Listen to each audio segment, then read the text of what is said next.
Oh,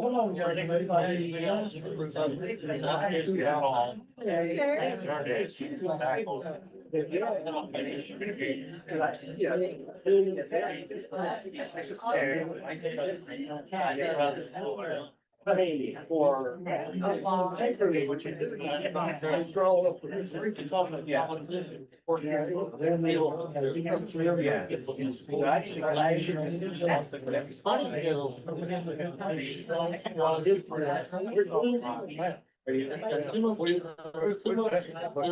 Yeah, they can watch it.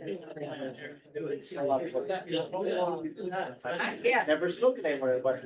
I have no idea. You as well. You know, we used, they're used to.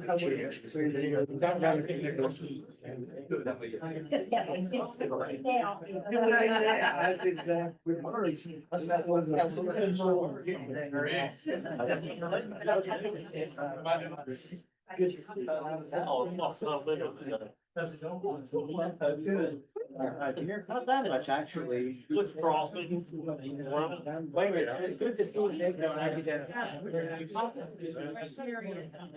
So my wife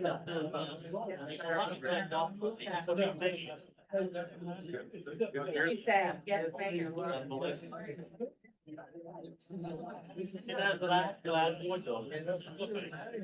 Well. If they wanted this place, you learn in terms of. I will let.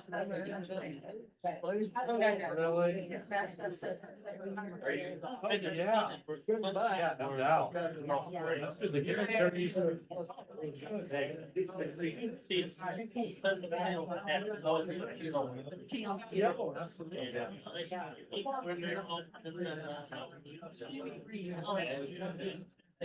As you can imagine, I'll be back there this evening. Well.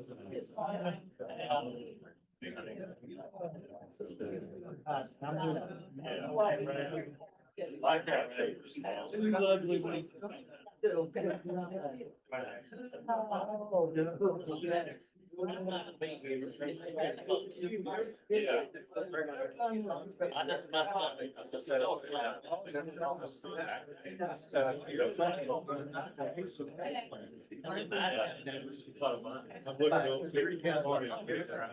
Yeah, we're still. Good people.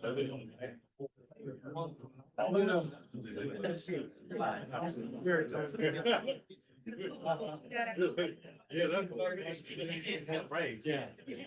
They're usually all right. Oh, yeah.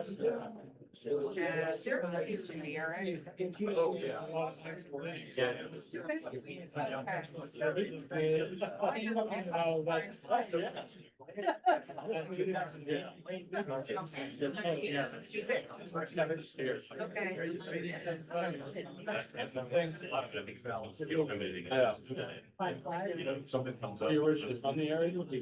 Yeah. I was born and raised in Roanoke.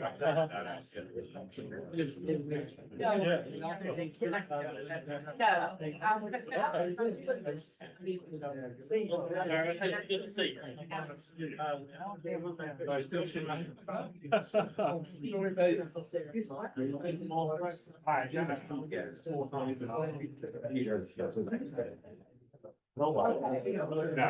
see you. Yeah. Yeah. One better.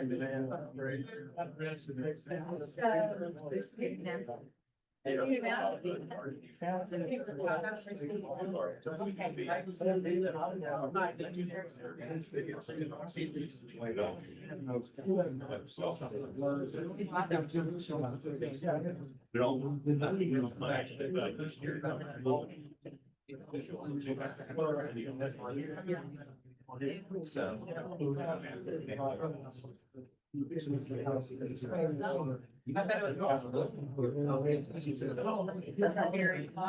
You know what, as long as you're all right, I never own I never gotta have at least that's over there. I'm telling you. Nobody to you. I think he's telling me I'm on my own. I'm like, no, I'm not. I got Lee and I got Dean. I may have Bill.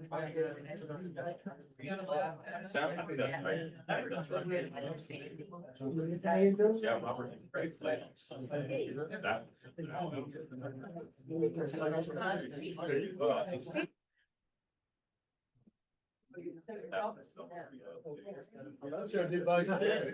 Hey, congratulations.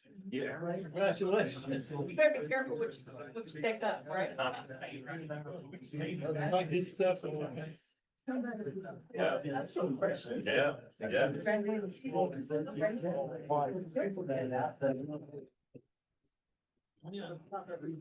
Good afternoon, everyone. Good afternoon. How is everyone? Wonderful. Wonderful. Fine. Everybody have a good weekend?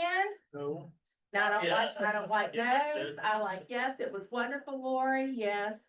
I'm so delighted, to see each and every one of you, and I'm so glad and privileged that you've taken time out of your afternoon to attend the meeting today. And I'm very grateful for that, so thank you. First thing we'll do, I've called the meeting to order. Mr. Holmes, if you would do a roll call for us, I'd appreciate that. Sure. Mr. McFadden? Here. Mr. Griffith? Here. Mr. Nicely? Rue? Ms. White? Mr. Collins? Have, Mr. Lips here, alternate citizen. Mr. Kevler? Here. Chair Smith? Here. Mr. Sandy? Here. Mr. Dean Martin? Here. Mr. North? Here. Mr. Osborne? Here. Ms. Shepherd?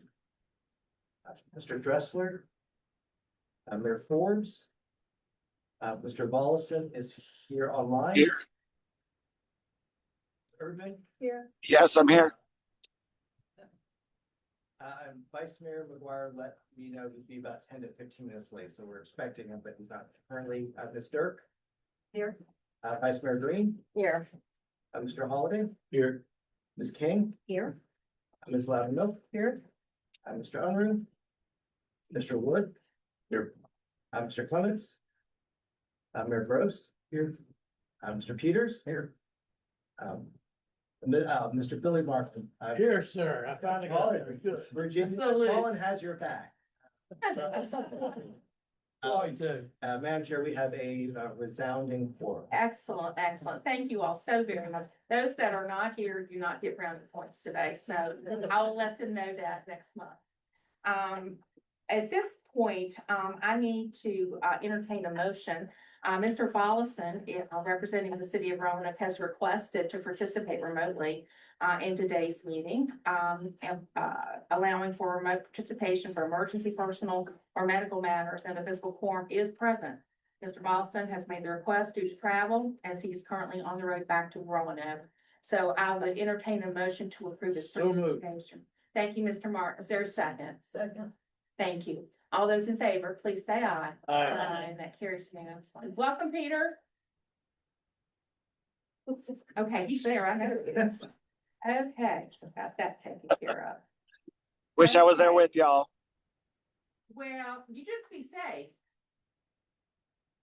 Before we get into the consent agenda, I would like to welcome Mayor Cobb, who is joining us today. It's our honor to have you here, sir. And I would like to welcome Kate Means with Artisan Leader. Am I getting that right? And then Amanda Stanley, her colleague, will be joining us perhaps virtually. She should be on. Oh, is she on? Okay. Amanda? Might not be prepared to talk. Okay. I'm here. Yes, hi. Good afternoon and welcome, young lady. Thank you. Thanks for letting me join virtually, Lori. Of course, we're so glad to have you. Okay, so the number 3 on your agenda is the approval of the consent agenda. You see you have approval of the agenda. If you have anything that you would like to add to the agenda, we have minutes and financial reports. Are there any requests for any additions, deletions, or changes to any of those documents? Okay, hearing none, I'll entertain a motion So for moved. approval. Thank you. Is there a second? Second. Thank you. All those in favor, please say aye. Aye. And that carries unanimously. Okay, I don't have a lot for chairs remarks, just a couple short things, if you would indulge me. So Overdose Awareness Day was August 31st, and September is Recovery Month. Honoring lives lost, supporting those in recovery, and sparking hope in all of our communities. This year, our Collective Response Program hosted a community-wide gathering that brought together 300 community members. RVARC is also leading the region's Purple Ribbon Awareness. You get your purple ribbons, folks, campaign. They've distributed over 4,450 ribbons so far. In addition, just as a reminder, in October, we will not have a full commission meeting because we will be having our annual dinner, which is always a fun event. And we always look forward to that. And details will be coming out. I know some things already gone out, but something more specific. You all should have received an invitation by now. Of course, we will send plenty of reminders. If you've not received anything in your inbox, please let us know, so we can make sure we get you the invitation out. But we'll send more information as we get closer. Please mark your calendars. We have a fun time at that event. And it's such a good time to relax and just be with each other socially. And then talk about all the wonderful things that you're accomplishing here as part of the commission. So really try to come to that. Okay, Mr. Holmes, do you have executive director's remarks, sir? Madam Chair, thank you. Just real quick, want to let this body know that the Hampton Roads Planning District is about to undertake a statewide effort to advocate for additional money on behalf of planning districts in the state to the tune of $250,000 per planning district. If we were able to receive such a request, that would have a significant impact on our ability to do local projects, and particularly to match grants. A significant portion of what we receive from the General Assembly and local dues actually goes to match our EDA, ARC, PL, and other grant programs. Most of those require a 20 to 50% match. So those are some of the funds that we use to support that. So as Hampton Roads undertakes that effort, I will be doing some outreach to your localities, and we're going to hope you'll be kind enough from each of your boards and councils to consider a resolution of support for that effort to send to our delegates and senators in the General Assembly. I think it's important to note that in real dollars, the Regional Commission gets less money now than we did in 2008. So this would be the first significant kind of core funding increase we would have received in almost 20 years. We received a small increase of $25,000 in our budget the last 2 years. You might recall us talking about that during the budgeting process. So we're very excited about this, and we hope that you will work with your administrators and boards and councils as your role as regional commissioners. The other thing I want to note, this actually came up in the executive committee meeting where Mr. Valls had asked this. So if you're paying attention to the news, you know that there's a lot of excitement at the federal level regarding potential government shutdown. The question was asked at the executive committee, what does that potentially mean for us as a regional commission? I want to assure you it actually will have very, very little, if any, immediate impact on our funding. A significant amount of our funding comes from our transportation program, which is actually a year behind, and so wouldn't be affected by any immediate impact. So between our relationships with our grantors and just our kind of core funding, it would take it'd take quite a while before we would feel anything. Of course, we're concerned about that for a lot of other reasons, but in terms of your commission's ability to operate as an organization, we are fairly protected from any immediate concerns, but we'll keep you updated should something happen. So that was curious. If you were thinking about that, I wanted to sage your fears. So Madam Chair, that's all I have. Thank you. Okay, well, thank you very much. I appreciate that. Does anybody have questions for Jeremy? Anything on your mind? Okay, very good, very good. Thank you for your report. The next item on our agenda is the 2025 nominating committee report. Mr. North, do you have a report? to present. I do. The nominating committee met on August 28th to discuss candidates for the chair and vice chair of the regional commission. After discussion and receiving no volunteers from the commission, the nominating committee recommends Ms. Lori Smith as chair and Mr. Peter Volleson as vice chair for the term starting October 25th and ending September 27th. However, are there any nominations from the floor? For anyone else? Come on now, y'all. Yeah. Y'all. There- If there are no further nominations for the floor, then at this time, I will ask for a motion and a second on the slate of candidates that has been mentioned. Move the slate be, Slate would be approved and, Laurie Smith as chair and Peter Volleson as vice chair. Right. Do I have a motion? I'm making a motion. Motion's made. Slate be approved and, elected by acclamation. Second, Is there a second? second. Okay. We need a roll call. I think we can do this. Do a voice vote? Yes. All those in favor say aye. Aye. Any opposed? And no good deed goes unpunished. Evidently, Mr. Balls, congratulations, sir. I can tell you, it's been an honor to serve you guys since January, and I came in on an unexpired term for Mr. Wallace and really enjoyed, working at this level with you.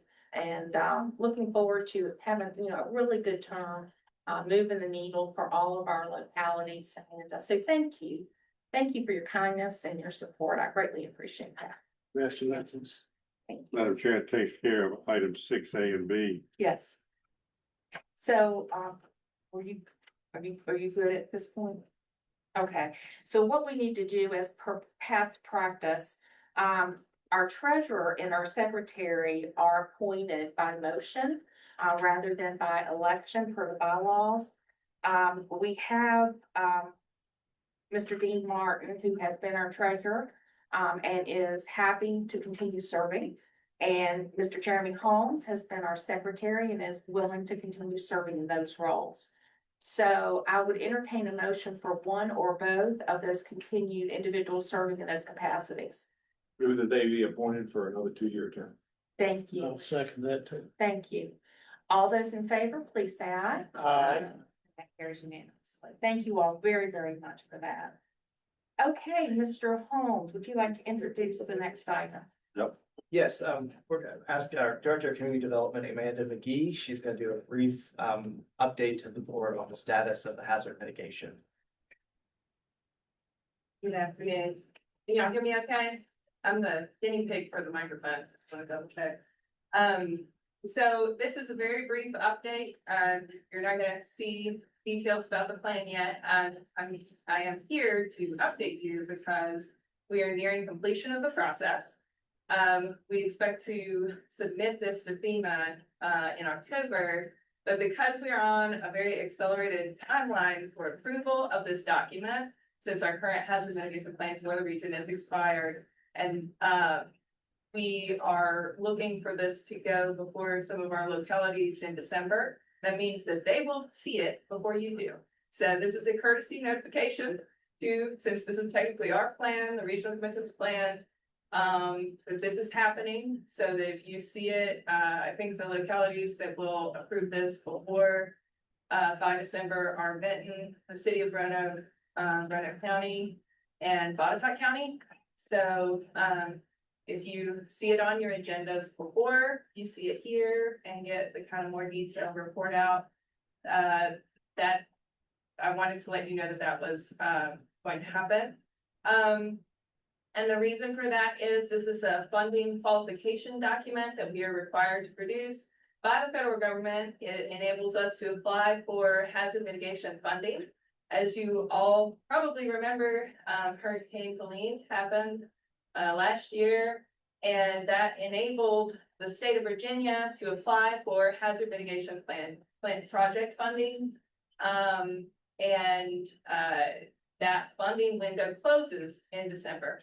So that is what is driving the accelerated timeline. We do not know when we will see that funding again, since it is tied to federal disaster declarations and the issuance of funding. from, the federal government. So that is the situation. We want to make sure that your projects, many of which have been in the works for years, are able to be funded under this round if it's at all possible. And so that is what is driving the accelerated timeline. I want to caveat that we are dependent on FEMA's approval for that timeline to work out. So, please cross your fingers for me, and for the plan. And that is all I had. Any questions? Ken? So did you say plans approved by localities by? December first, like, yeah, so it has to be that end of December, that is the cutoff deadline. There may be a little leeway if we enter kind of the shutdown scenario, but that is the direction we're getting from BDM as the ideal scenario, is that we have an approved plan by the end of December. Did you include City of St. Louis? I don't think you said that. I cannot remember. Yes, you are on the list, and I apologize. That's all right. I just want to make sure. I missed you, I'm so sorry. Yeah, City of Salem is also on the list. Okay. Yeah. Amanda, are you planning on doing like a follow-up reminder to the localities prior to the deadline for submission? So, What are you looking for from the locality?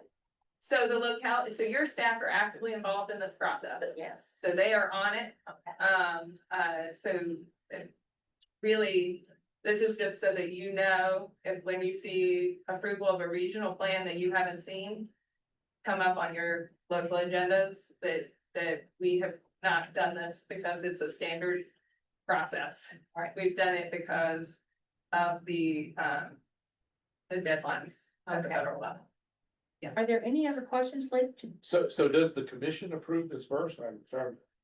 So You're saying FEMA we have done approves it. We are the preparing jurisdiction, and we also can choose to approve it as a jurisdiction participating special district. This, but we don't have to approve it first.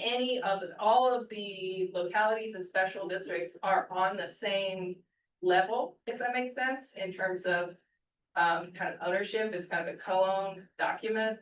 And so whoever approves it first starts the federal clock essentially on the effectiveness of the plan. So that starts that 5-year clock for us to update again. And it gives everybody else who wants to apply for this funding a little bit of a buffer. But anybody who wants to apply for the funding has to have an approved document. And since we all collectively have produced this document together as a region, they have to approve it before they can apply for funding. So I know that's kind of a weird way to frame it. This is how FEMA frames it and the federal government frames it. Technically, like, our name is on it as the prepared by organization, but it's to the federal policy guidance. It's really more of a funding enabling document in many ways. So you send it to each locality Yes, they all have everything. and they're gonna independently approve it if they choose to do so, and the commission will not have to take any action. We will probably also approve it to enable us to apply for funding. So we have one more meeting before the. Yes, Okay, you will see it in December, gotcha. but you will Okay. see it at the end of December because of our meeting schedule. So they will see it before you all see it. But our meeting schedule, we're meeting at December 11th. in December. Correct. So. Not the end. Yeah, so some of our folks are meeting before that timeline. So Gotcha. that's why. Is that good for you, Lee? That's gotta be clear. Yeah, I know. Any other questions for Amanda? Amanda, we greatly appreciate all of your work.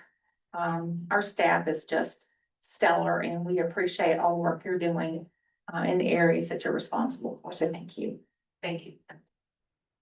Okay, we're gonna move on to the next item on our agenda, which is the Hope and Home Task Force presentation that will be delivered by Mayor Cobb. Mayor Cobb, if you'd like to come to the podium, sir, we welcome you.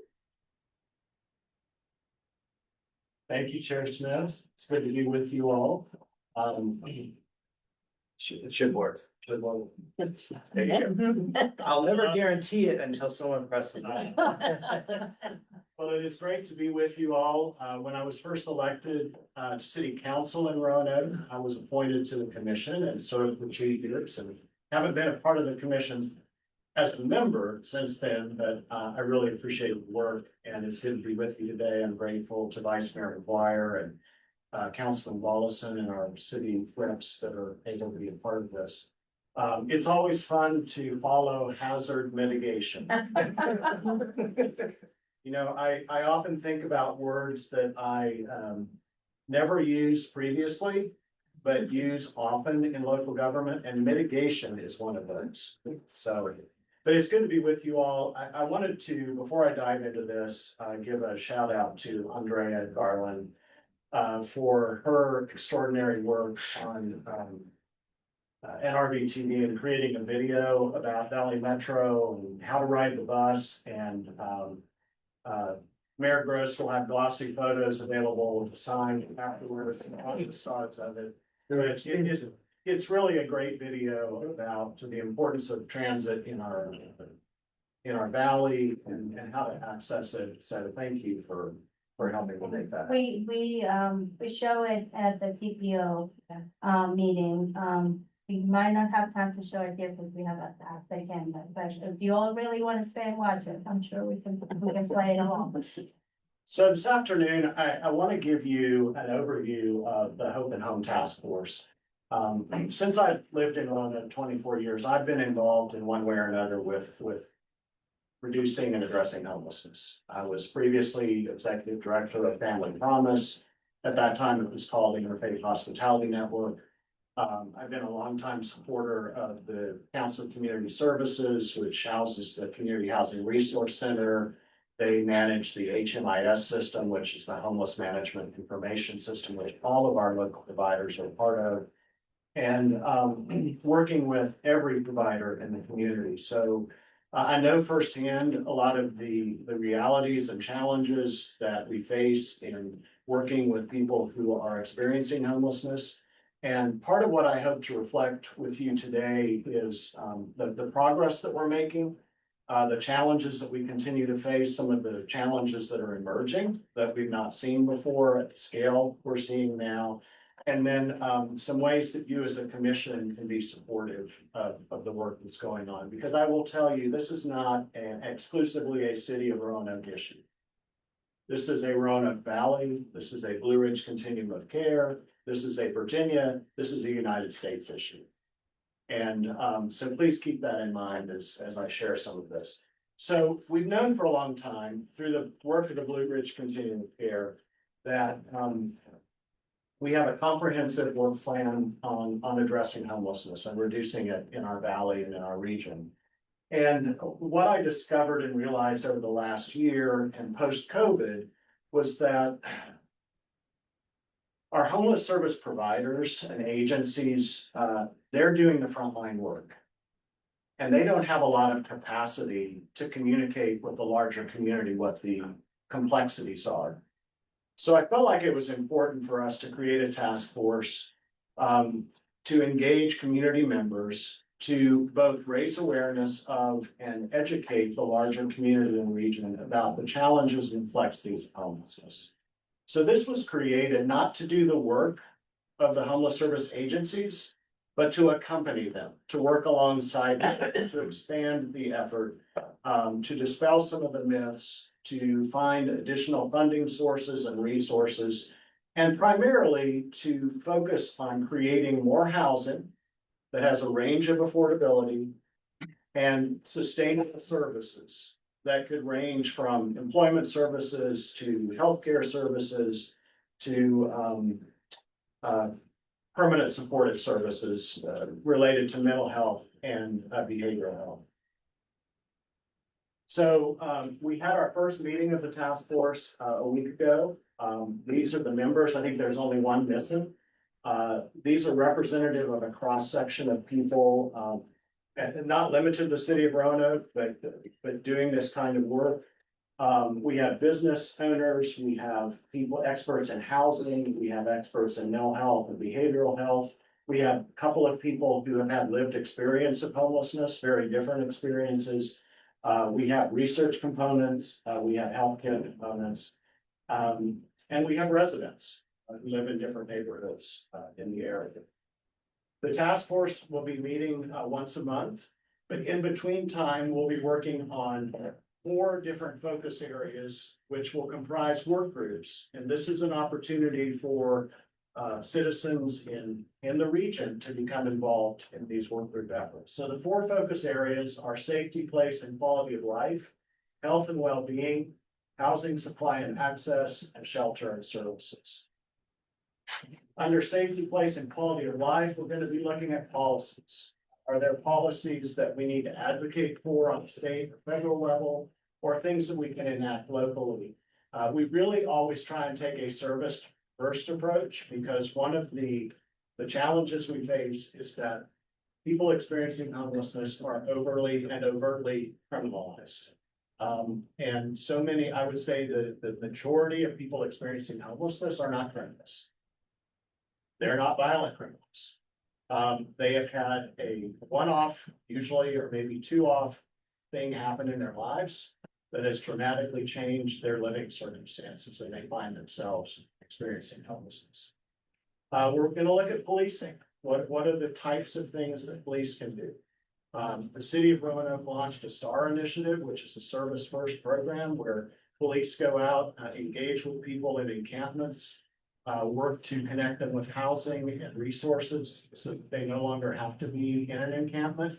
And then they work with other local partners to clean up those encampments.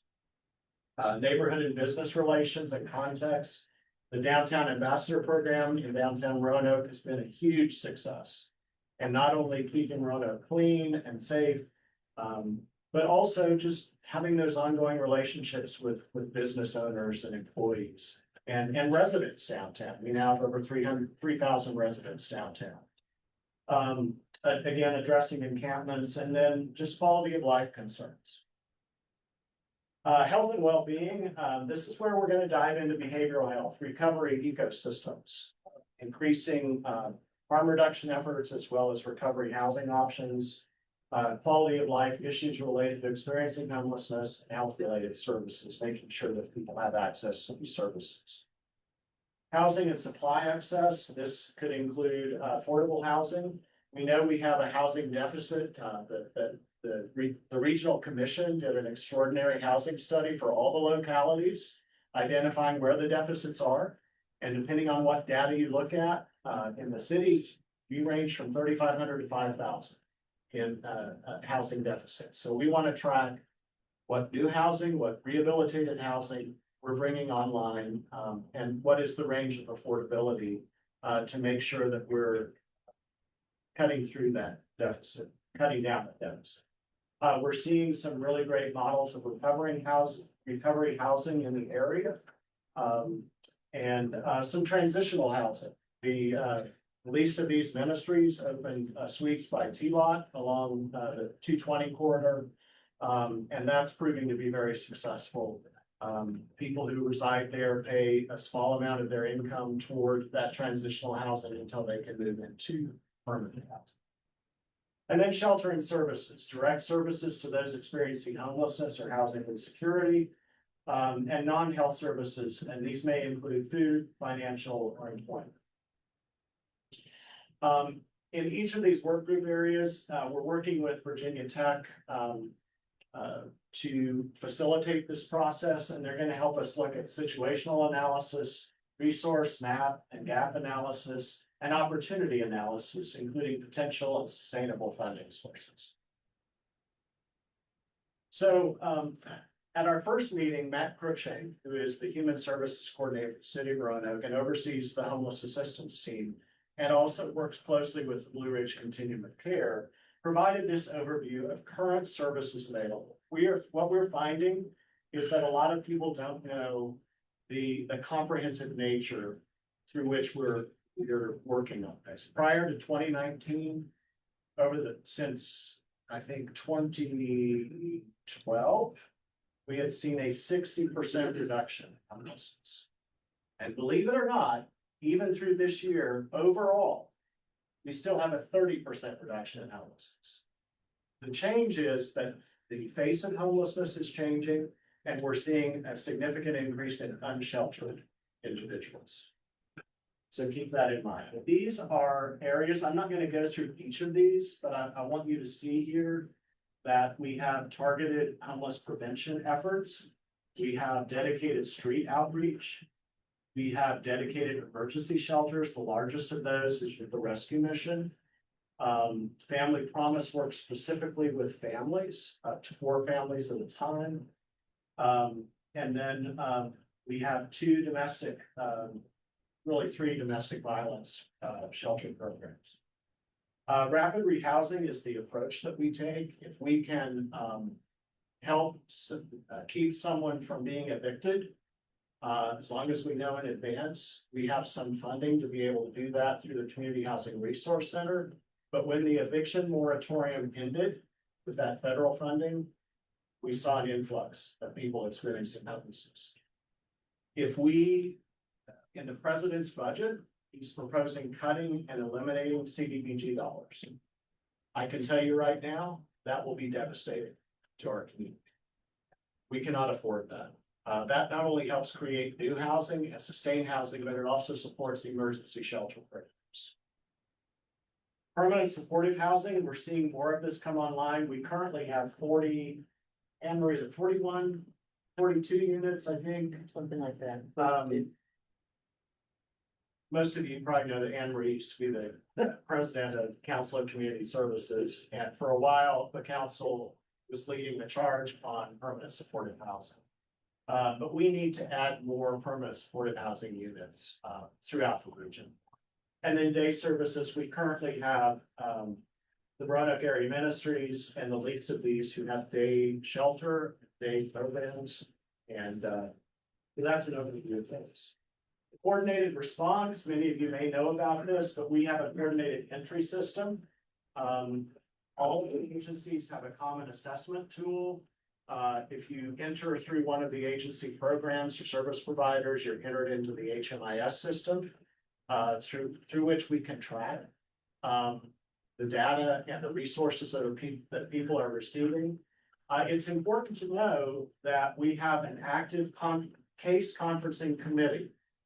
Every week, this committee meets to review people who are veterans, who are chronically homeless, which means they have reoccurring episodes of homelessness over a multi-year period, family, youth, and unsheltered. They do a case-by-case scenario because their goal is to get people into housing and to make sure they have the supportive services. So this is a very intimate and intentional approach that we're taking through the continuum of care. HMIS is our data collection source. The street outreach happens in a number of ways. The HAT team, it is only funded by the city of Roanoke and federal HUD dollars. They serve as outreach throughout the valley. If Salem calls and says we have someone, HAT team will go. Roanoke County calls, HAT team will go. They'll even go beyond that into the continuum of care area. So it's important to know that they do intake in the mornings. They're housed at the Civic Mall in the Department of Social Services building on Williamson Road. But they're expanding their outreach in the mornings to go to the libraries, to the rescue mission, and to at least of these industries. In addition to the afternoon street outreach they do and the encampment outreach that they do. And then the housing vouchers this year, I believe we're close to housing 200 people already. We housed over 250 last year. The distinction is that though someone can actively receive a housing voucher, it doesn't guarantee that there is housing available or housing available if they can afford. So the vouchers provide a subsidy to allow that person to be able to afford rent in an apartment with a range of rental affordability. These are some of the things the HAT team does. We assist with IDs and documents, employment resources, housing referrals, employer required clothing and shoes, weekly bus passes, security deposit assistance, reunification services. So we have a number of people that come to Roanoke because of the services we provide from out of state or from localities that are not neighboring. And when we're able to, if we have a family member, a relative, or someone who knows the person that has arrived here, and that person wants to go back to their place of origin, and we can confirm housing, we will pay Greyhound fare for them to go back to that place. But we go the extra mile to make sure that we're not just taking a person that's experienced homelessness here and returning them as homeless in their other community. We're making sure that they have housing in that community and support. One of the challenges we have is one of the reasons we have to go, the HAT team takes people to get IDs at DMV is because DMV is not on the bus line. It's in that space where, and to get to DMV, where the bus line currently ends, you have to walk at least a half mile in your walk. So this is an extra service that's provided. These were some of the accomplishments of the HAT team in the last year. I'm going to highlight a couple of these. Obtained birth certificates for 250 people. 97 individuals referred to housing vouchers. 75 individuals with vouchers housed. And then the number is even higher than that, working with the other agencies. But these are services that can be accessed through intake with the homeless assistance. So this is from a deep dive data piece that the Blue Ridge Continuum of Care does in conjunction with Ben Bristol, who manages our HMIS system. So these are the areas that the Blue Ridge Continuum of Care serves, and their population base. So this reflects individuals served by shelter and street outreach by locality. So the green at the bottom is Alleghany, Botetourt, and Craig combined. The purple is the city of Roanoke, blue is Roanoke County, and purple is Salem. So fiscal year 23 actually starts on July 1st of 23 and ends on June 30th of 24. So this really includes 23 to 24. But these are the total number of individuals served by shelter and street outreach, of course, again. These are the clients served by locality by permanent supported housing programs. And those permanent supported housing programs are run in coordination with Commonwealth Catholic Charities and Blue Ridge Behavioral Health.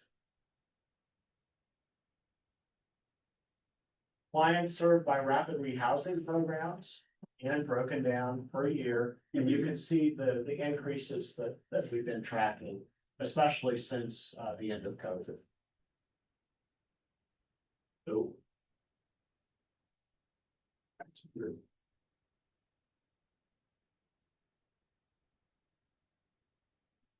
About that. Clients served by prevention programs, again, tracking the increases, as you can see here. Post-COVID, the numbers went up substantially. So the faces of homelessness have changed.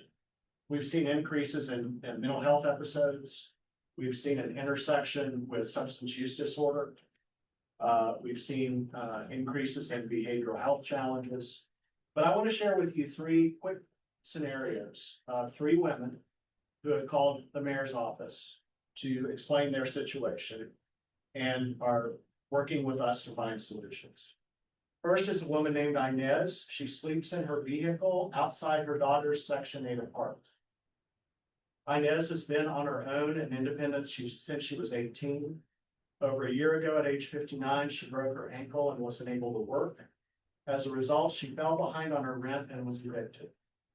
Since then, she'd held part-time jobs. In October 2024, she was hired full-time. She has met with a caseworker, and they will help her pay a deposit if she's able to find something. But unfortunately, she's working to pay back her overdue rent from her previous place. It's important to note that she also has a dog. She'd like to keep the dog, but is willing to part ways with him if she cannot continue caring. Kim is facing housing challenges. She once was a homeowner and was unable to keep up with her payments after a surgery. She lived with her mother until her mother passed away. She has applied with the Housing Authority at Section 8, but she has been on the housing voucher waiting list since 2022. Heather contacted our office back in July looking for support. She lost her second job back in early spring. She had support from the Borough Center, was exited. In April, she learned her rent was going up from $1,250 a month to $1,490 in July. Unable to afford the increased rent, she left and lives in her car. She has a job at the Amazon distribution center, and she recently got a second job part-time at a book distribution center in Salem. Heather refuses to use additional services because she can handle most things on her own. She would just like a quiet place to go between jobs and rest alone. The faces of homelessness are not always what we think they are. And so one of the things that this Hope and Home Task Force is going to do in partnership with our homeless service providers is listen to stories, engage with people who are experiencing homelessness, understand a variety of experiences, and work with people experiencing homelessness directly to come up with recommendations for action. In our first meeting, though we've set out a 18-month time frame, it became clear to me that the task force members really want to get at this and have some recommendations back to council in 12 months. And I have no doubt they will do so. So we're looking at short-term and long-term solutions that are sustainable. How can you help? Think about ways that your locality can provide some level of funding. As I mentioned before, the homeless assistance team only receives funding from HUD and the city of Roanoke. So if you have even a little bit that you can provide from your locality, that will make a difference in expanding the work that they can do. Secondly, housing support. It's not just about Roanoke City reducing our housing deficit, building new housing. It's about all of our localities, looking at affordable housing. Because ultimately, we don't want people to feel like they have to come to the city of Roanoke to receive the services they need. Ultimately, we want to empower wherever someone's living, that they can access the services and support they need to not be homeless. That's ultimately our goal. And then finally, service. Services are essential in helping particularly the chronic homeless find their way back. When someone has been homeless for a very long time, it is unrealistic to expect them to be able to move from living on the street or sleeping outside to be able to move into an apartment and suddenly life just works. There's got to be help and service and support along the way. So all of these things are incumbent not only on the support we can give as a region and as a continuum of care, but our advocacy on a federal level and on a state level to make sure that that essential funding that we need is not cut. The last thing I'll share is that we do a lot with not very much money. The HUD funding that we currently receive is the same amount of funding that we were receiving 30 years ago. The federal government has not increased the funding. If anything, they found ways to reduce. So that's why our advocacy is so important. And that's why we all have a role to play in reducing homelessness and helping people find their way out. So that's a very quick overview of the Hope and Home Task Force. Thank you for your interest. I will go back. I want to show you.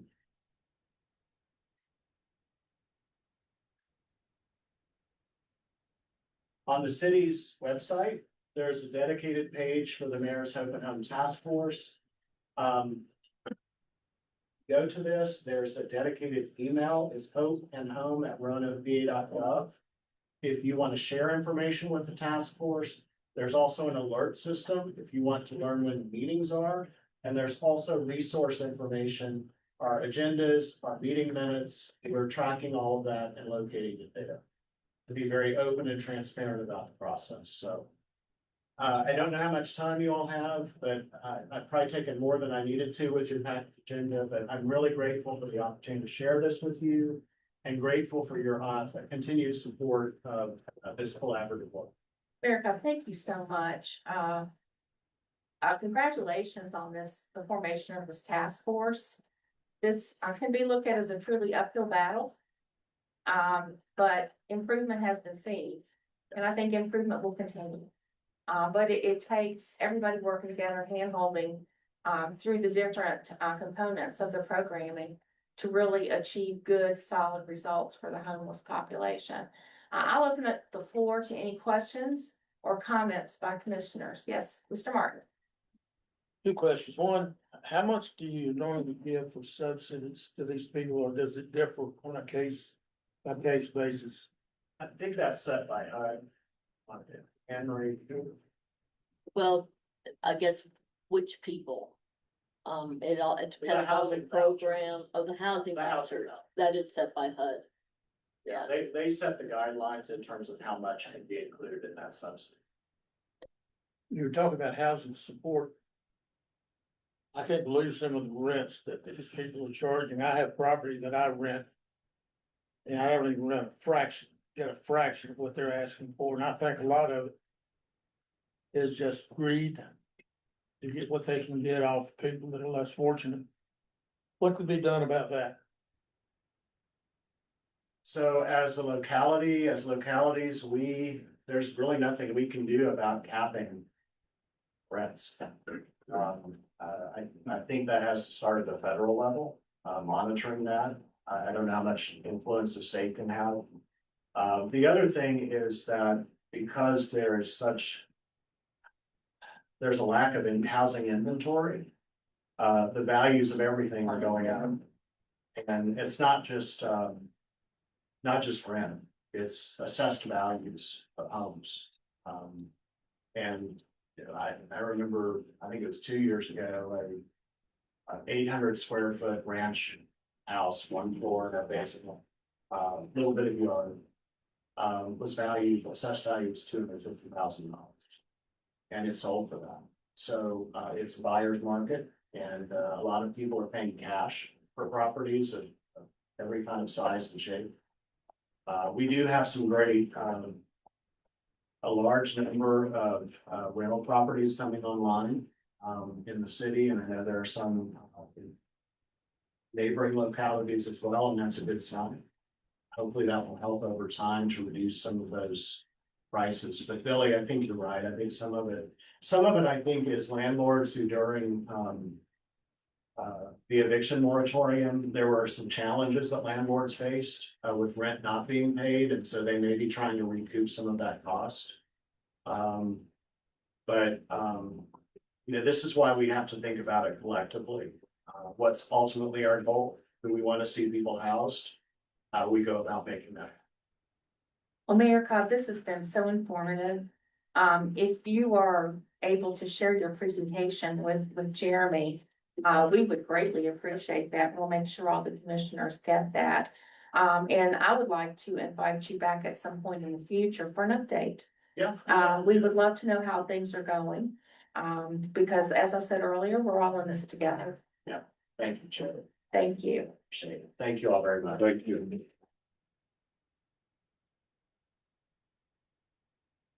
Okay, ladies and gentlemen, the next item on our agenda is a very important agenda item, as if the others weren't. I would invite Kate Means, and Amanda Stanley is virtual with us. They represented us, the Artisan Leader is the name of their firm, through our strategic planning process that you will recall we've been in. for numerous months. And the ladies are here today to provide an overview of the draft plan. And I will just start out by saying a big thank you to these ladies. Their expertise is just outstanding. And a big thank you to the commission members. When we had our big, work day that we had for the strat planning, to have almost every locality represented, that sent such a strong message about the commitment that this commission has to making sure we're leading with direction in a very purposeful way. So I want to thank everyone for that. So Kate, I will turn this over to you and Amanda. Welcome. Thank you. And Amanda's gonna kick us off virtually, and then we'll move through the plan briefly. Hi, thank you, Madam Chairman. Thanks for letting me join you remotely today from my home office in Bedford. Kate and I are so grateful to you all for the opportunity to work with you on this project. Want to thank each board member, specifically the executive committee, who spent a lot of time in rooms with us, as well as your executive staff, who put in a lot of work behind the scenes to make this happen. I don't think a day went by when we didn't have exactly what we needed from your team to do the work that was our part of this project. So big kudos to you and thank you. We began our project, I think, back in April with conversations about how we wanted to define success. And to sum it up, you wanted a plan that was inclusive and forward-looking, something that was realistic, that could be implemented by your staff. You wanted something that would position you to be proactive rather than reactive, keeping you steady in the midst of an environment that is quickly changing and unpredictable. And I think most of all, you wanted a plan that was going to serve as your North Star, so that every opportunity and need and proposal and presentation that comes before you in the next 3 years, you will be able to use this strategic plan to say, yes, that is aligned with where we're going and will help us get there, or no, that will not. You wanted to have that kind of relentless focus. So to get to that, we used a process that was first and foremost inclusive. Your chair, Mrs. Smith, made it very clear to us from the beginning that for the plan and the process to be successful, it needed input from everyone, from all roles, from all localities, all of the areas of the region. And over and over and over, she kept making decisions that privileged inclusivity over speed. So for that, she is to be commended. That was more than words to her. So we appreciated that. We started the process with building understanding. This included lots of document review and Zooms and small groups, the stakeholder survey, which was a really robust undertaking, as well as personal interviews. This really was helpful in terms of building a clear picture of your current state, both in the organization and around it. And then we moved into what we spent our time doing at that offsite at the Biomedical Institute building. And that was really focusing in on building vision and direction for the next 3 years. Then in the home stretch, which has been most recently, we have hunkered down in that room and behind the scenes with the staff and executive committee to build what we call action and resources, which means honing those strategic focus areas into actionable goals and objectives, all the way down to who's doing what, when are they doing it, and how will we measure success. So you all have been a part of this all along the way. You've given input and participated in workshops. You've been reviewing documents behind the scenes, redlining things for us. It has been really helpful, and it is as it should be, because this is your plan. So we appreciate your attention to this. I think in our first session with you, we talked about how strategic planning is an expression of leadership.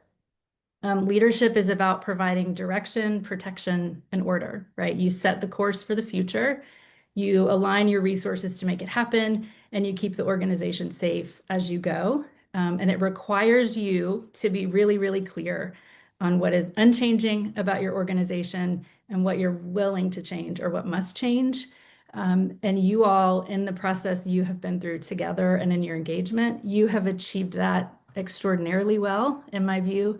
And I think you've done this work in a way that will really position you to have the impact that you want to have in the region. So you have received by email 2 documents. One is a more traditional kind of report version of your strategic plan. The other is what's on the screen for you today, which is a little more graphic or public facing kind of booklet.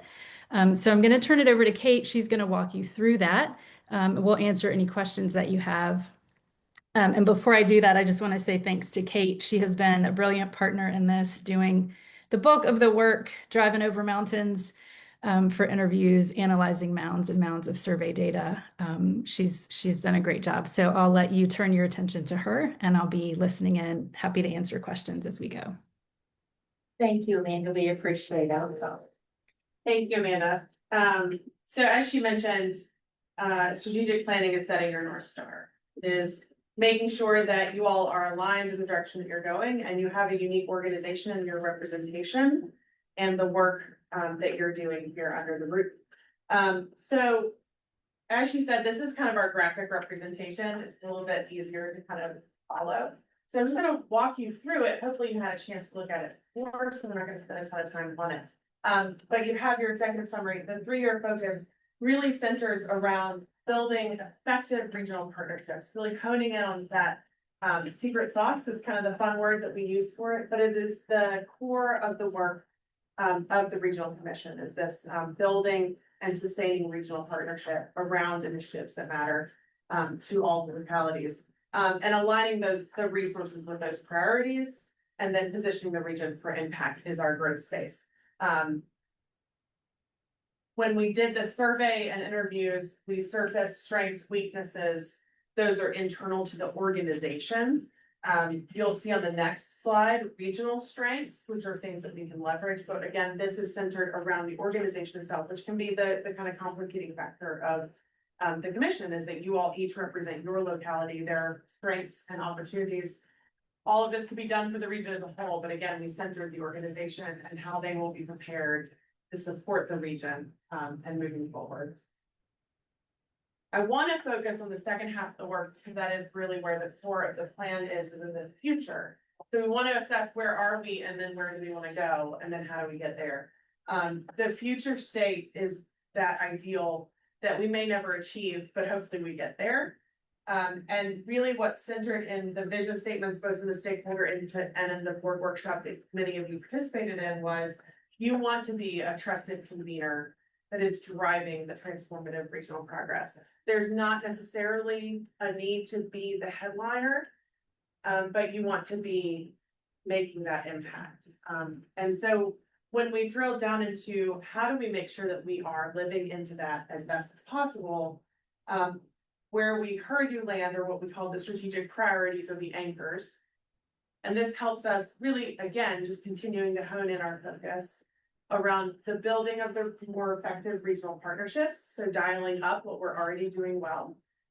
And if we're going to improve what we're doing and possibly add on, which is number 3, we have to make sure that we are also being as efficient as possible with what we have. So number 2 is honing our program focus areas and role around those with the most impact in the region. And obviously there are projects and initiatives that you all are obligated to pursue that may not align with this, and that's okay. That's going to happen in a strategic plan. It's just making sure that you recenter back to here. And then there was a hunger throughout the sessions around positioning the region for greater recognition and impact on the state level, especially, if not in the federal. And it's also about bringing in more awareness to the public of the Roanoke Valley and all that we have to offer.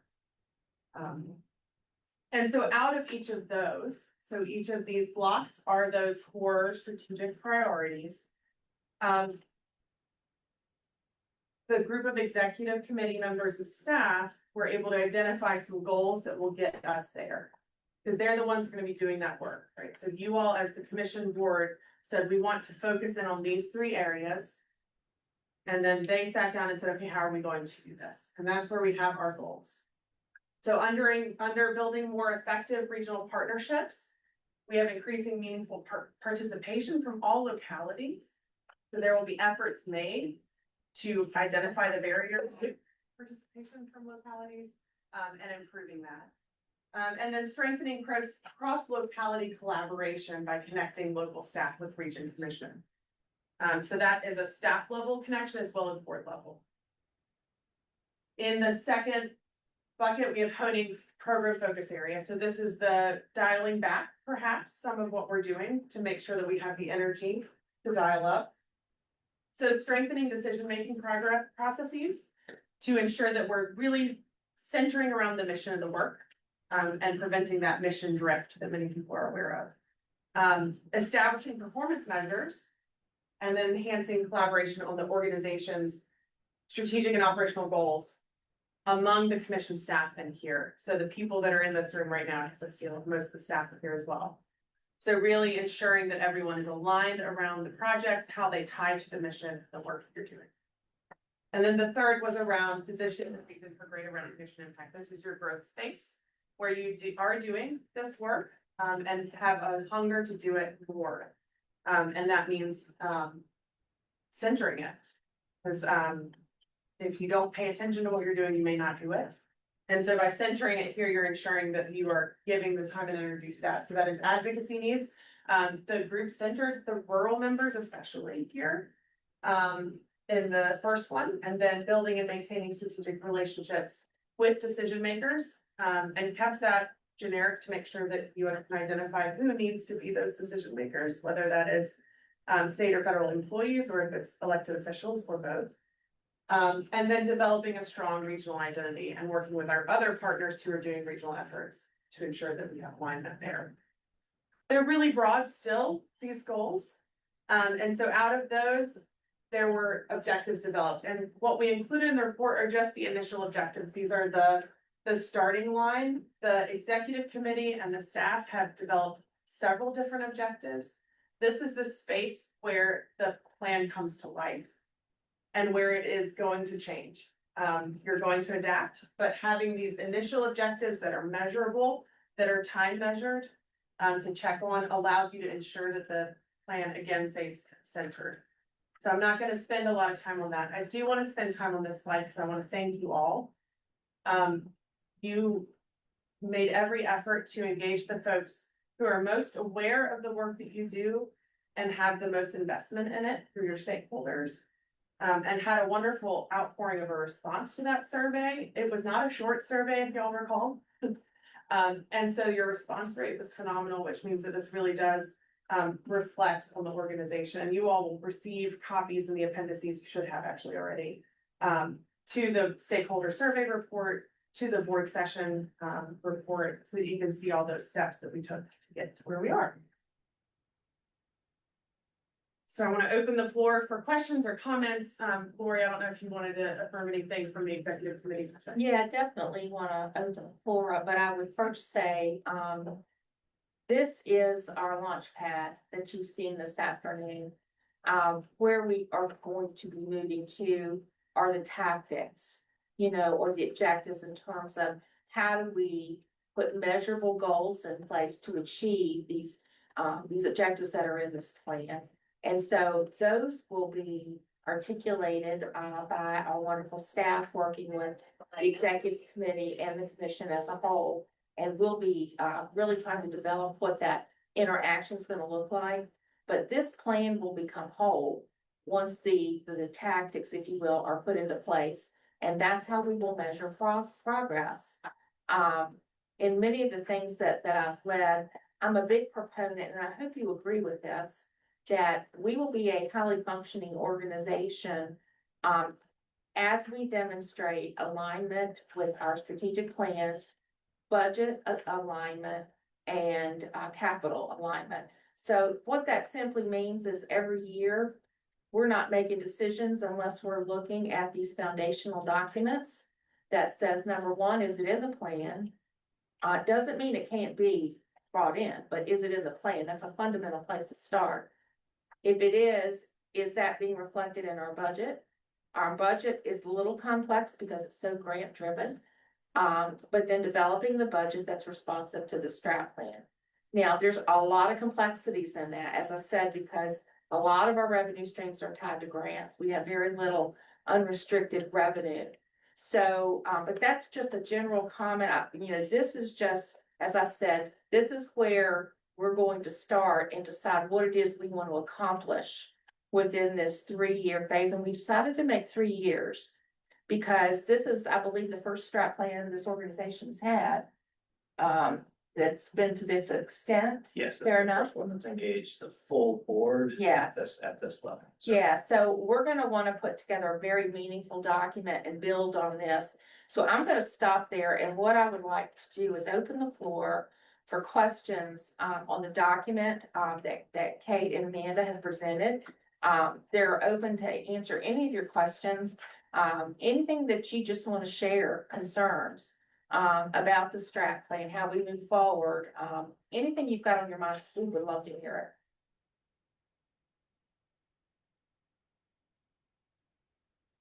All right, now, y'all, You're calling it the strat plan? strategic plan. Barb, I'm sorry. I'm like that with acronyms and everything else. I apologize.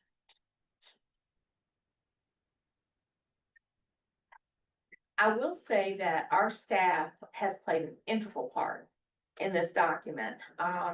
The breakout groups we had, I was astounded, not surprised, but astounded at the knowledge base of our staff and the expertise that they have with particular insight into the areas that they're in charge of. So we are very blessed in that regard.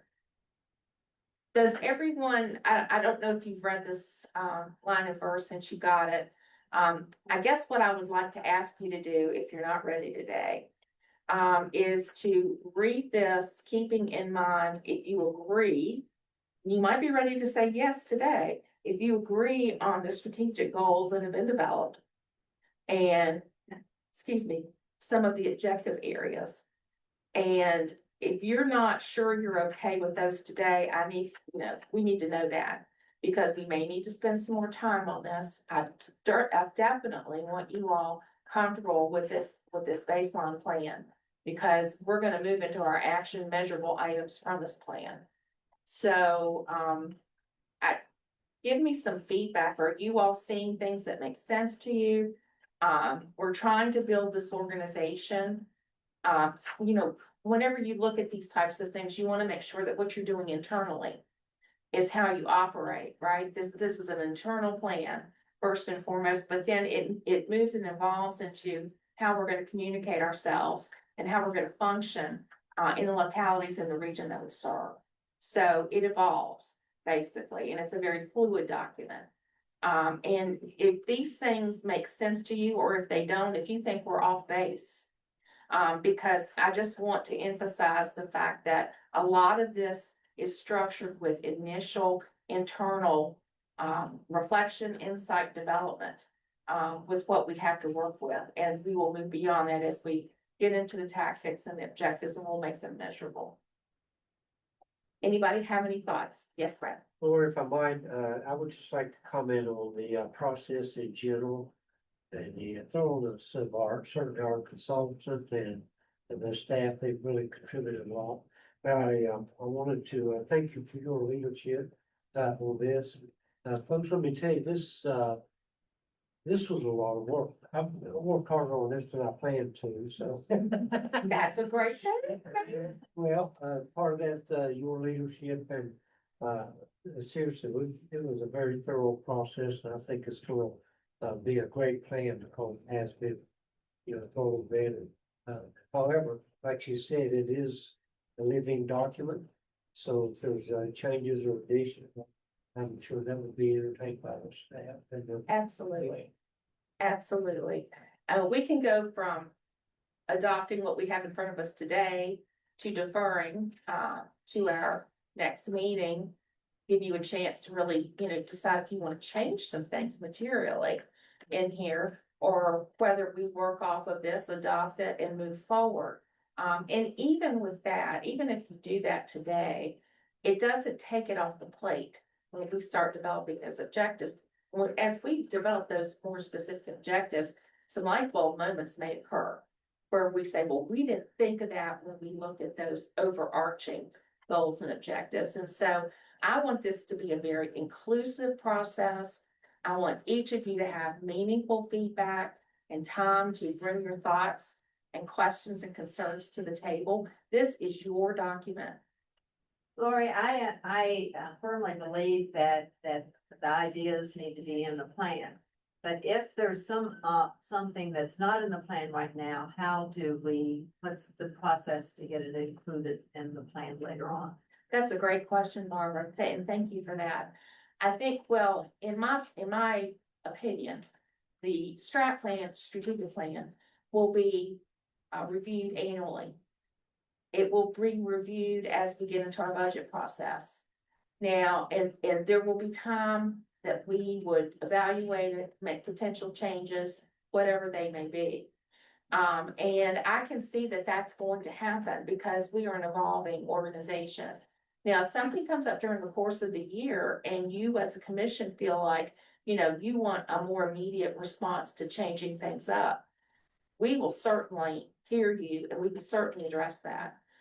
Because I don't want us keep setting on things for months on end that could, in an organization that's not healthy, we're very healthy, but in ones that's not, that could be allowed to snowball and it could cause a lot of negative morale, and frustration. Where I see that it might be more quickly than through a lengthy process is if a grant becomes available for a specific and we say, hey, we could really use that grant. So we might shift our priorities a little bit. Absolutely, Barbara, and you're hitting on all the right things because, my earlier comments about grants and, we're gonna have that, Jeremy, I think you would agree.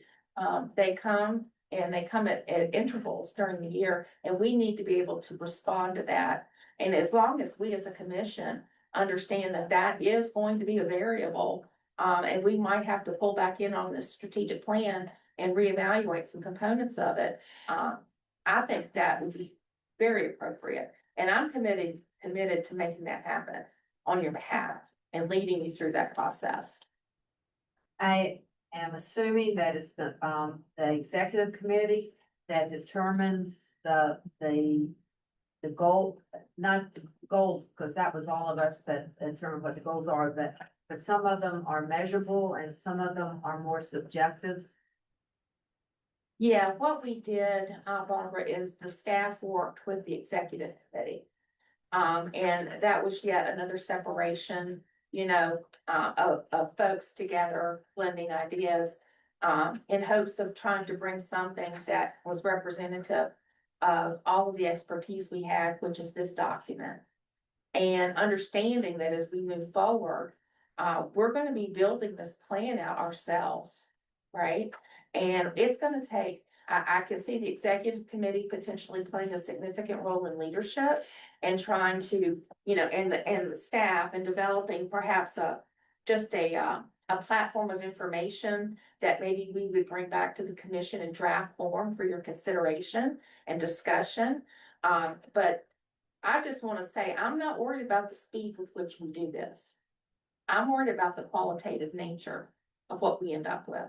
Might I offer an observation? Please. Just in explaining the phrasing in the report, oftentimes outside of strategic planning, goals are tied to SMART goals or those that are most measurable. In strategic planning, the measurement actually comes in the objectives. So the goals are intended to be a little bit more subjective, if you will.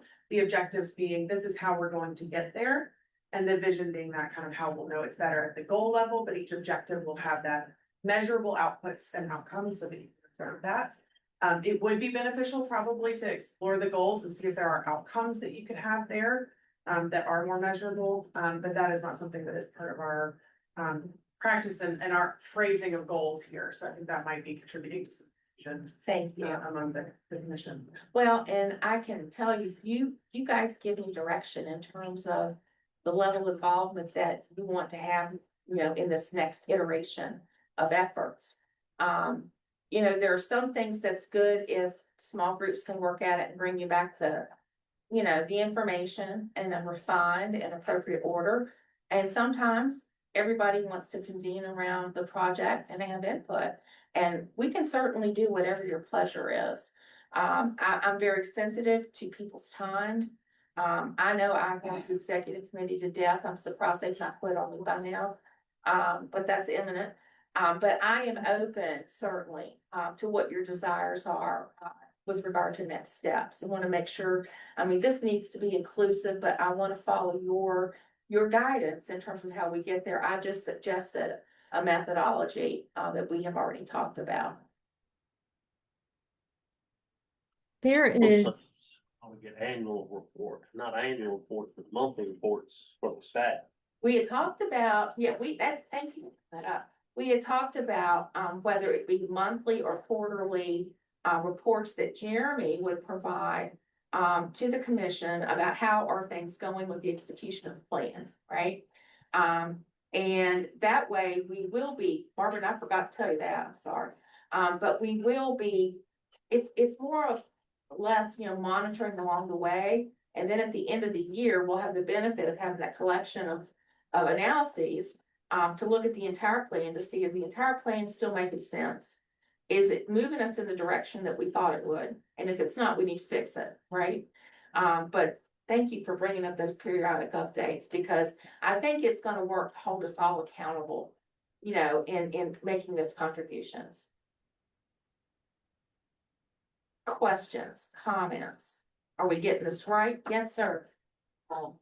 On behalf of Craig County, I'd like to thank you all for including us even to the point of on-site interviews with myself and our staff in Newcastle. I think the effort here has been tremendous. I'm glad to have been a small part of it. I like the strategic plan here before us because I believe it's flexible. Yes. I would be more inclined to support quarterly reports on how we're doing. Okay. In the instance of time and not having, Mr. Holmes to have to come up with something on a monthly basis. I think you just became his best friend. I think quarterly reports would be sufficient. And generally would like to second the comments of the mayor on the overall process. Well, you are no small part, and we are very grateful that you guys have been participating with us. This is about our whole footprint. There's no locality that's more meaningful than the other. And having you guys at the table has meant a great deal to me personally. This is exactly the kind of thing I want to see, for our commission, is to work inclusively, and have 100% of our localities at Well, the table. you're stuck with us, man. Well, you're very kind. Thank you for those comments. Yeah, please.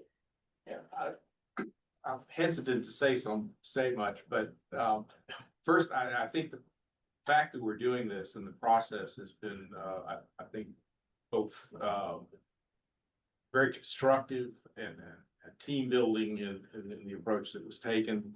I think it's caused many of us to go back and think about things maybe that we hadn't really thought we needed to think about.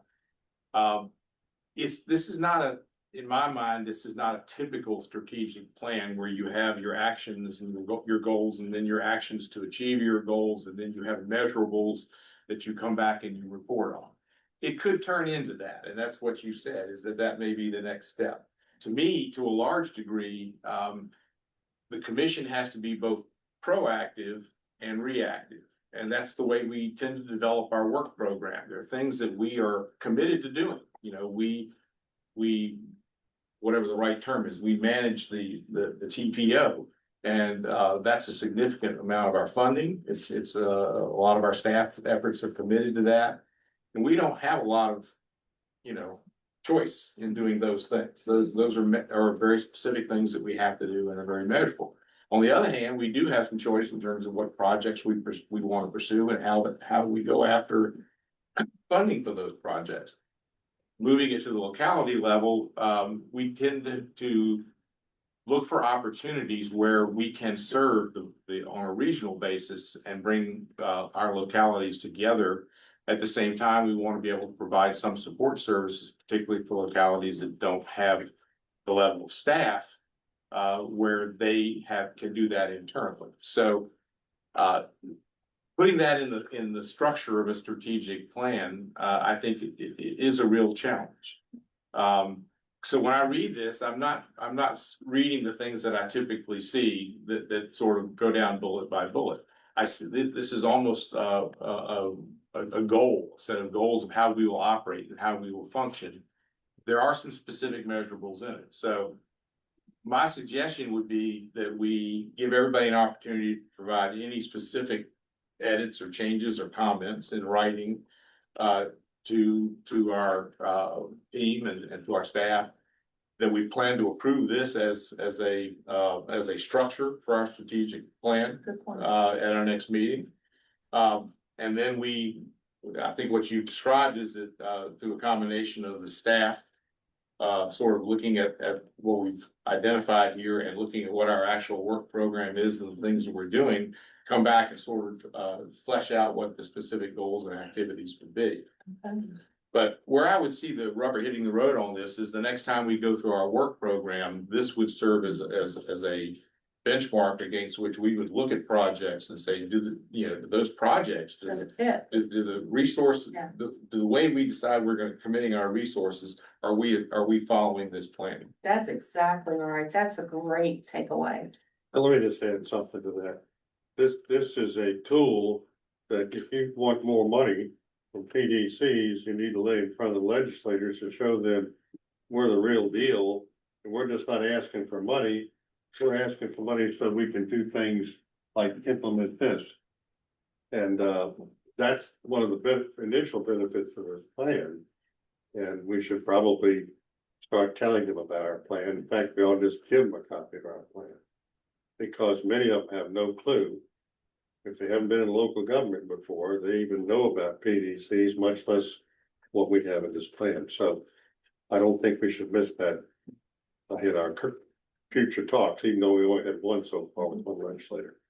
Thank you, Mr. North. Mr. Sandy. I was just gonna add to Lee's comments. I think, is there a process where we need to identify the commission's priorities after this as well? So as an example, as they're going to advocate, I think it's important for them to know what are the priorities that Yes. the commission has set forth. Is that housing? Is it transportation? Is it, those sorts of things? And so, Jeremy, I don't know if that's something that it seems like that maybe the first piece we need to get into after this is, okay, what are those priorities we're going to focus our efforts on? I think some of those things, to Mr. Osborne's point, there are objectives that have been developed that aren't here. There are some things in the works behind the scenes. So I think at a future meeting, you're gonna see some more of those. I think one of the better ways to think about this is exactly what Mr. Osborne said in terms of the work program. So our work program process, in the past, we take project ideas, we maybe generate some things internally. We kind of take that stew and see what comes out at the end. I think what this is telling us is that work program process, and I say this in part because we're going to set that committee in December, and I want you to know that you're gonna work a lot harder, because that work program process is gonna do a lot of that work, is setting, well, this year, what are some of those priorities? What are the projects we're seeing from localities? What are those needs? We have some tools now to better align. Does that fit with what the commission board has said we want to do in terms of advocacy and convening and connecting with communities? I think the other thing that this is telling us, we have some big plans, right? We have the TPO, as Ms. McGee started the day, we have the hazard mitigation. We do have some big things that we've said that we want to do as a region, but as a commission, we have not always done a great job of honing in on how to implement some of those things. So to some extent, by doing some of these big plans, we have said transportation is a big deal. We've done a big comprehensive housing plan. We have a big hazard mitigation plan. Just, they're required, but they've also think we put a lot of work into. So I think to some extent, what the work program committee will do is say, are the things we're seeing or the opportunities we have, are they aligned with implementing some of these big plans, some of the projects that we've said through other processes that the region needs? Would you agree that some of what Mr. Sandy's would come under number 3 on strap on the strategic goal number 2, Yes, where we would begin to drill down and identify Yes. those target areas. So you're gonna, if I'm hearing you right, you're gonna identify priorities based on what you're hearing from the localities versus the other way around. I think it's gonna be, and that's the tough thing, right? We're not an organization that gets to choose its own fate to a certain extent. So it's gonna be a combination of that proactive, reactive process that we will work on the work program commission.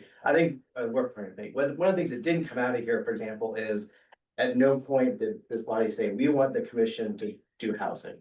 Right, so that wasn't one of the things that rose. So it came more about how does this body engage better with localities, with staff, with the state and other partners to implement the things that arise throughout the year. I don't know if that maybe answered your question, but that was a possibility. This body could have come through this process and said, we want you to do transportation, housing, and recovery. And those are the things we want you to do for the next 2 years. But that isn't what happened.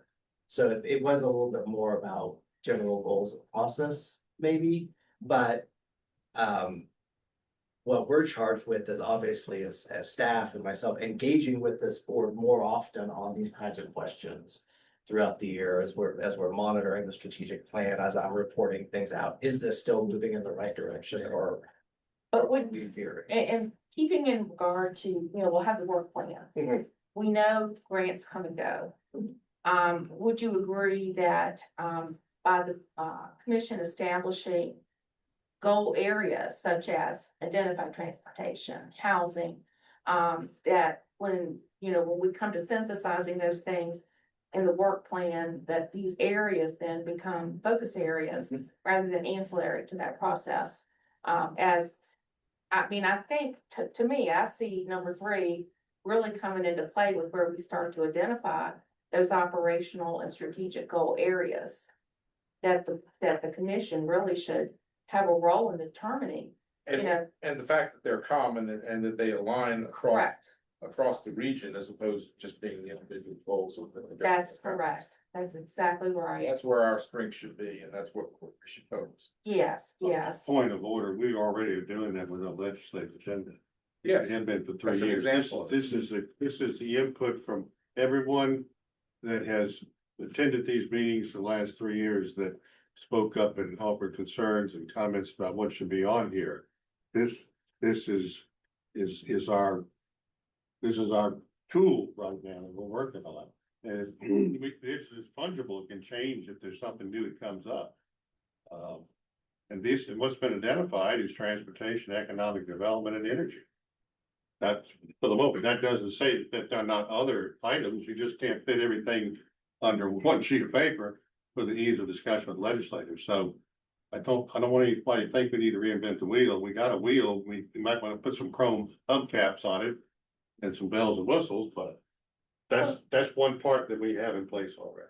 And I think you're right about that, Phil. And, there's a strong operational component to this because as we work with staff, one of the things we have to be very cognizant of, we've had some staffing turnover, more so than not over the last few years in examining whys and why nots, looking at organizational capacity, looking at staff retention, looking at how we're doing business, and are we utilizing the expertise and capacity of those that we hire in a way that's meaningful to the overall commission's outcomes and strategic goals.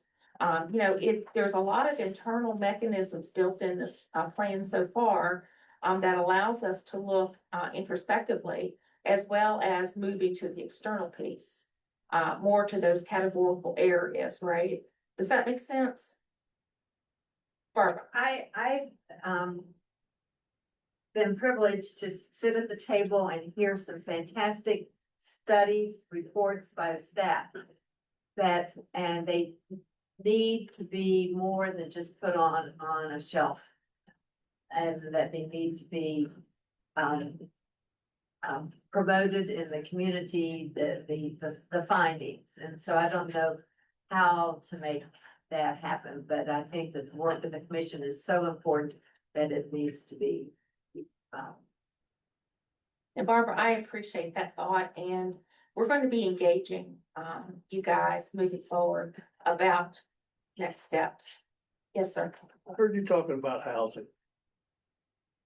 How does the commission of housing make it happen from construction? We're paving this the road. Mr. Holmes, That's a fine question. go So, to Bali or Mr. Holmes?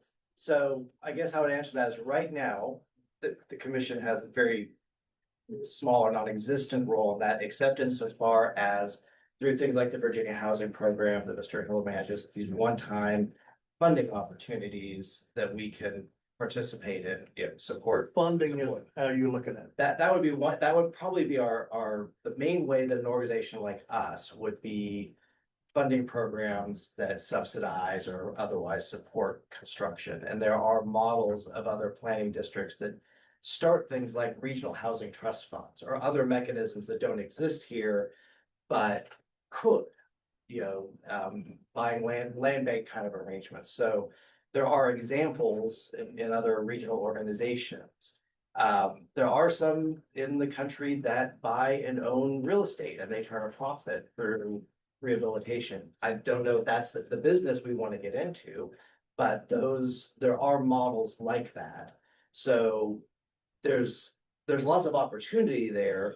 It's just, researching and figuring out where will we best fit, what is the need and what do we as you as a board want to push us. If that makes sense. So there's minimal now, except for some of the funding programs.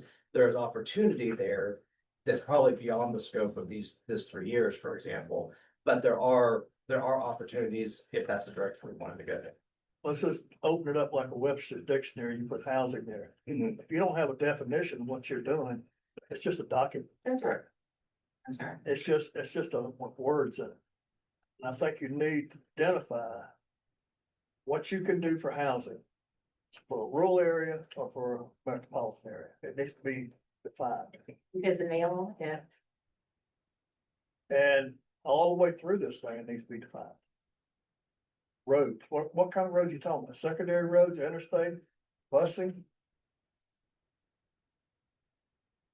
I'd like to be able to take it back to my colleagues, and let them all look at it before I vote on anything or approve anything. So I just don't feel like we got enough definition.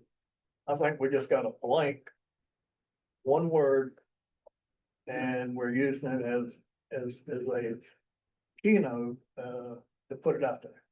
We're checking the box. We don't need to check a box. We need to have a tool that's gonna really be helpful for a diversified group of people. Hey, We're Orlando, a wide diversified group. do either of you ladies have any insight on this question? Yeah, Amanda, do you want to go first?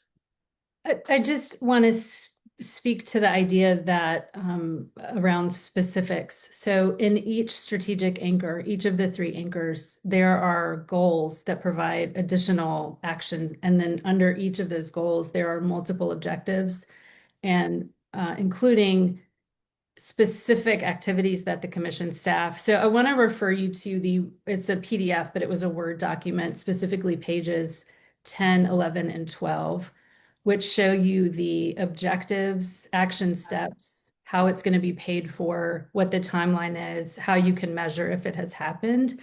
And the header at the top of that section says that this is a partial summary. What that means is that Jeremy sent us layers of spreadsheets with each strategic anchor, which had multiple goals. Each goal had multiple specific objectives. Each objective had multiple who's doing it by when, what are the measurables. So all of that layer of detail exists, and I think they're going to continue to develop that out over time. It's not in this PowerPoint version because we didn't know how much in the weeds and the operational steps you all wanted to get into today. We wanted to keep the conversation at the strategic level, but that level of action planning exists and has been provided by the staff. It's in a greater detail in your in the document version versus the PowerPoint version. And to add to that, Mr. Griffith, what I'm hearing you say is that you want for the goals, I moved it, under that second area to be followed through, right? When you achieve goals 1 and 2, you will have decision-making processes that clearly identify what projects meet what criteria, which means that we're gonna need to be very specific about what kind of transportation, housing, and all these other issues meet the criteria for the commission involvement.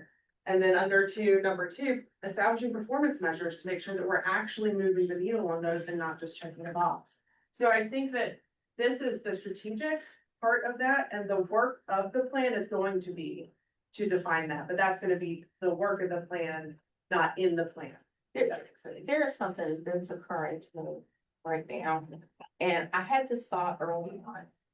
I think what you guys are feeling, tell me if I'm getting this right. You don't have a completed strategic plan in front of you. Okay, you've got a piece of it. You've got a macro level overview. Without understanding how you read through of this plan and connect the dots to see, well, how are you gonna do A, right? I think, and I had this thought initially, it's how do we get this far and then just work on the rest, in the near term. I'm having a real problem right now because I think you guys are hitting on something that's fundamental to my thinking and my experience.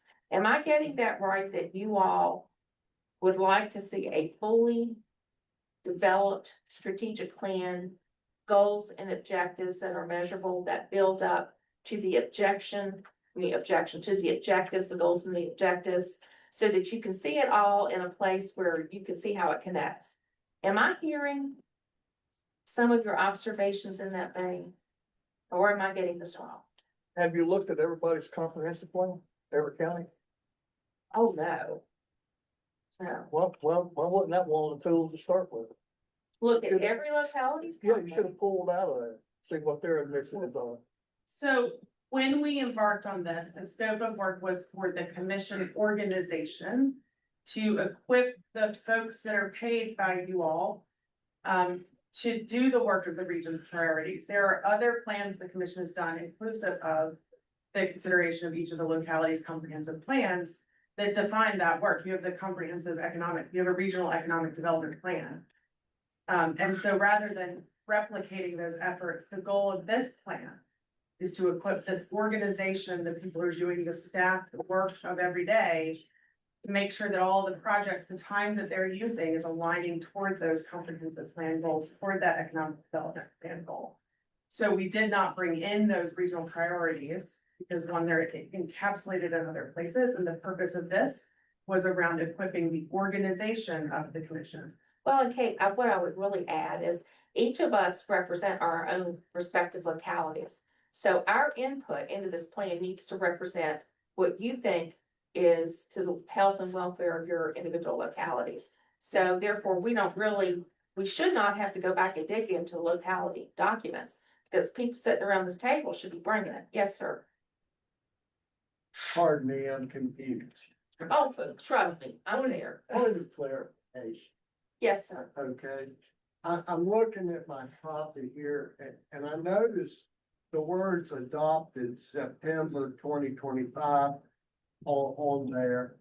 And that suggests to me that in someone's mind, we're looking at a complete or near complete document in this strategic plan. Not the details, not the specifics on projects and that, but more a broad overview to guide the staff in the direction to work on those details. A broader kind of how we're gonna do it. I feel like I'm missing something. No, what I'm gonna suggest in the interest of time, for all of your schedules, I need to pull this back in. Right? Jeremy and I need to pull this back in with discussion, with the executive committee, because I'm realizing some things sitting here today that aren't leaving me in a feel-good place. And I'm certainly sensing that. with you guys, and we're not gonna be able to work through this today in a meaningful way. So what I would ask, number one, is if you have specific ideas about how you would like to see this move from today, email me, share your thoughts with me, right? And second of all, I'm just gonna take responsibility, on behalf of the executive committee, and they're sitting here.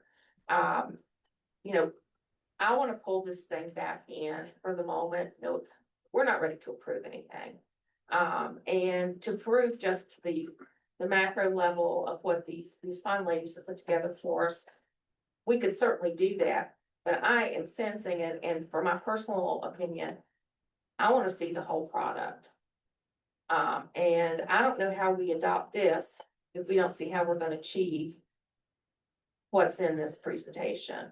That's just me, and I don't know if you all share that, but I think we need some time with this, if that would be at your pleasure. Yes, sir. Lord, if I might just come in, briefly, I agree with what Lily's saying, and going back to Lee's comments earlier. I think it would be valuable for us to separate in my mind, separate the idea of the strategic plan versus the work program. You know, we can use this to accomplish our work program, or even set the goals and objectives of the work program. I'm just not sure in my mind that a strategic plan should set out specific goals in my mind. And I guess that's what I'm asking. Is the commission going to charge us with the idea of having a plan that's going to include the goals? And if so, we need to include our work program. Or is the charge to the executive committee or consultant to have a strategic plan that can be used to achieve those goals of the work program? So I guess before we go too much further, what do you want us to do? I think that's a fair question. When I say I'd like to pull it back in, we're gonna answer those questions. I'm just not comfortable today. I'm just being as candid with you as I know how to be. I'm not comfortable. Members of the executive committee, you all share where you are. Are you okay pulling this back in? I'm okay with pulling it back in, but I think we're trying to get too complicated on this. This is a handbook for the staff, for the commission. Each locality runs differently, correct? Oh, yes. This is under the staff, what we're after here, okay? This is a handbook for the staff and for us to report and get reports from them, how this place is run. Yeah, we're making it too hard to. It would present it that way. Right, sorry, I was trying to put it in layman's terms there. That's what this is. There's a little bit of, it ain't broke, don't fix it in this, because I don't think, I don't think we could come up with a typical strategic plan for a single organization or a single locality where you are gonna map out, these are the things that we're gonna try to accomplish in the next 12 months. This is how we're gonna go about doing it. These are the measurables that we wanna see, and these are who are responsible for doing different things. So when you read this, didn't anticipate seeing that in here, but on the other hand, to me, this is more defining the process of how we will work. It defines the goals of how we will work together. And it defines basically the ambitions of how this organization, this body serves the localities who are represented here, and how we continue to be meaningful to those localities. That's really, to me, what this is sort of defining.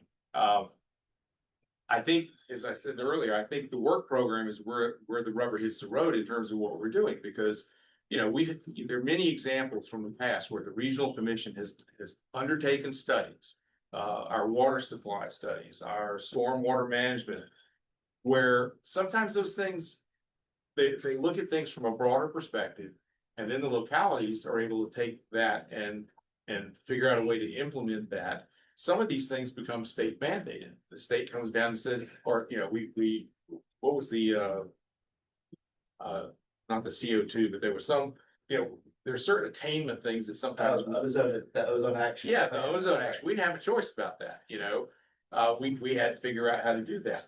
And the commission was the logical place to work that out and to do it.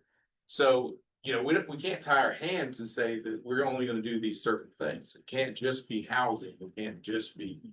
But can we facilitate housing, if we see common areas of need and opportunity within our localities and within our region? Certainly we can. This is a 50,000-foot product. Yeah. It has never been undertaken by this committee, this commission, by the executive board. It's always been done by the staff in past administrations before Jeremy. This sets the goals of this commission is to work cross regions collectively. Everything you do under this plan is separate from this. You can link it to the appendices all you want to. So my recommendation would be we move to adopt this plan today, subject to feedback in the next 30 days. So that the executive committee can vet out the feedback and bring back to you any changes to this at when do we got another meeting after October? December. December 11th. That's my recommendation. That gives you all time to go home and read this and comment on it, good, bad, or otherwise. We have put the executive committee an inordinate amount of time that we've had to sacrifice other meetings and other personal involvements at home to come up with this product today. So I don't want to see it just fall on the floor, Madam Chair. I would like to see it adopted, and I would like to see it adopted subject to review and take that feedback back into account between now and in December, we can then take a final vote of acceptance on this plan, hopefully. But I don't want to just leave this thing on the table and have to put it off for 60 days. We've got time now to chew on this. We got time to discuss it amongst. What's the purpose of this then? I mean, it sounds like you're doing Jeremy's work. Sounds like. No, the executive board is setting the tone for the executive director. If he runs staff, then that should have been his. Well, we didn't have a strategic plan because it ran out during COVID and one hasn't been adopted since. Okay. I Okay. didn't know that. Yeah, that's Sure. right. And that one was 3 years and it ran out, I guess, in 23 or 24, so we were trying to play catch up coming out of COVID. Yes, sir. I'd like to say that what I see here today, as we went through this process, this is pretty close to what I anticipated we were going to arrive at. And my earlier comments, if anybody didn't understand, that's where I was coming from. This is pretty much the product I was looking for. Thank you. And if Mr. North would like to put his comments in the form of a motion, Craig County would be happy to second. My comments are a motion Second, no motion. and it's open for discussion. Thank you. So we have a motion and a second on. Yes, sir. I'll just clarify, we're being asked to adopt its subject to the adoption in December. I'm gonna have him re-clarify his motion. I'm asking for the move, the motion is to approve the document as submitted today, subject to input in the next 45 days or 30 days, whichever anybody thinks is comfortable. And then in December, because we don't have another meeting till December, we consider the comments that have come in from anybody of concern. We then move on for final adoption at that time, if everyone agrees to. So basically, this is a first reading. Basically, it's a first reading, because I bet you nobody in this room read this document that was sent out by Jeremy on Monday. I bet not. How many people read the document that was sent out on Monday? Brownie Well, points, Pete big time, did. ladies. Pete read it, fell asleep in bed Monday night, but anybody, Read it, made notes. All right, okay, so there you go. so So put your thoughts on paper and send them in to Jeremy and he'll get with the executive committee on it. And may I ask one, I wonder, in this, as a recommendation. I wonder if this body would consider approving the goals with the understanding that we'll bring more detail back in December. you're gonna have, what we would need to do is to yield to the motion on the floor if Mr. North wants to amend his motion or leave it as stated. I'm just saying, we brought this today. I don't want to leave it for 60 days with no motion. I think the motion should be, we consider adopting the plan the plan's adoption is subject to you all's input and the executive committee's review. We have 2 meetings between now and the December meeting, and then we come back with what we think is the right plan to adopt. So we've got a motion and a second, and is there any further discussion on the motion on the floor before we take a vote? Lori, Questions? may I offer an encouragement? Yes, Amanda, please. I want to reiterate that these words on this paper are the words of your board and your staff and your executive committee organized into a plan. This is all of your all's input over the span of these past several months put into a document. In other words, it wasn't something that we created. We facilitated processes to help you bring this forward. So this is your work organized and your executive committee's work in particular. There's nothing untowards. There's You got- nothing authored by us necessarily. It's considered authored by you all. So I just want to make that clear for you all. Any other discussion on the motion and the second? All right, hearing none. Mr. Holmes, can we take a roll call vote on this, please? Yes, Madam Chair. Mr. McFadden? Aye. Mr. Griffith? No vote. Mr. Billy Martin? Yes, sir. Mr. Woody Lips? Aye. Mr. Kevler? Aye. Chair Smith? Yes, aye. Mr. Sandy? Aye. Mr. Dean Martin? Aye. Mr. Phil North? All right, Mr. Osborne? approved. Mr. Volleson, is he still online? Aye. Ms. Erdman? Aye. Vice Mayor McGuire? He's left. Ms. Dirk? Aye. Mayor Green, Mr. Holiday also had to leave. Ms. King? Aye. Ms. Loudermilk? Yes. Mr. Wood? Aye. Mayor Gross? Aye. And Mr. Peters? Yes. I think I missed him. Okay, so the motion is approved by consensus on the vote. And I can tell you that the executive committee will be communicating with you in the near term about gathering thoughts and next steps. And so thank you for this very healthy discussion. Very, very much appreciated. Hey, and Amanda, hang with us. This is no reflection on the quality of your work. It's trying to hurt cats. Well, I want everyone to understand where things are located as well, so I just want to encourage you to please take the time to go to the appendix, because there is the work that the executive committee and the staff did on the objectives, which gets to the details. Jeremy helped us select a few initial objectives for this report. The full objectives are available to you there. Thank you. Thank you, Kay. All right, we've got a few more things left to cover on our agenda. Quickly, Mr. Holmes. Mr. Hill, I think we do have a brief report out on each of our committees this afternoon, so I'll ask staff to watch the clock and. All right. Thank you, Madam Chair. Just a few things about the recent, Conference of Economic Development Strategy Committee. Just a few things from our meeting at, our field trip meeting at the Virginia Career Work Center in here in Roanoke. We had a discussion with a member of the Salem, the VDOT Salem District, talking about the VDOT Locally Administered Projects Program. Mr. Kale talked about how that many of you localities do work with the locally administered projects program, but on the whole, and the staff and the Stanton district also works with localities that locally administer projects, but all in all, that they're underutilized. So he talked a little bit about that. We heard a very similar presentation from Ms. Maya Matthews that you all heard last month on the Child Care Asset Resource Directory.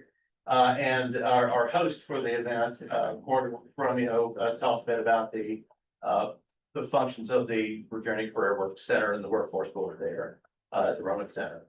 And then afterwards, we took a tour of the Career Work Center. Let's see, one of the, let's see, then I guess our big news is that the comprehensive economic development strategy that was adopted by this board on June 26th. We did receive a letter last Friday from EDA accepting that. So we're pleased on that. We're moving forward with the first year update, and the big ticket item there is a project prioritization process. We'll have more information on that. And then as a note, and we'll give you more information in the future, but staff is currently undertaking an effort to restructure the SEDS committee, the bylaws, membership, committees, et cetera. So we'll bring you more information as that unfolds. And that is my report. Thank you, Brian. Are there any questions for Brian? Comments? All right, thank you so much, sir.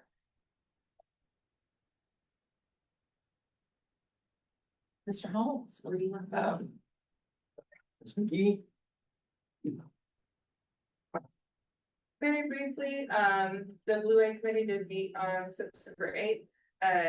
I think one of the items that has been of interest to the commission previously is the Niagara Dam relicensing. Just to recap for folks, the license articles were issued earlier this year, and one of the terms of the license articles was that AEP would prepare a recreation management plan. And this is important to the Blue Wave since the Blue Wave does pass technically over the Niagara Dam. So,